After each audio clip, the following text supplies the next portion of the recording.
touch your partner's base, take whatever stance you want with the footwork.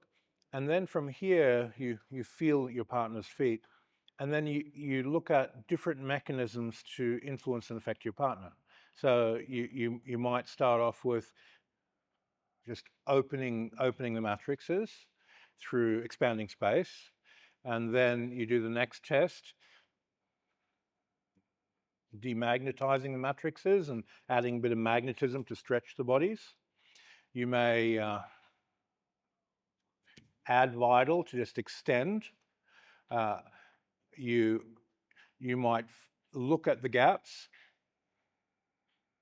and just empty out a gap. You might feel the tensions and go to the underneath the tensions and just empty from within. You might choose an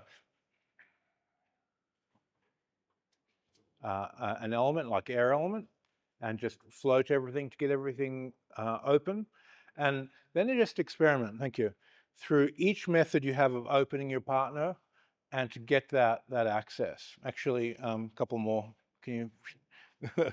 Yeah. Then do things like only go to the shoulder and put your mind only in this area here, and nothing's happening. And then as soon as you go, oh, I forgot to open my partner up. And then you'll go all the way to the base and put the energy in, but his body won't move because I haven't opened him. And as soon as I start getting the opening, the reaction happens. So you can run energy and go, oh, this person isn't being affected. What do I have to do? Open the matrices, then they start getting affected.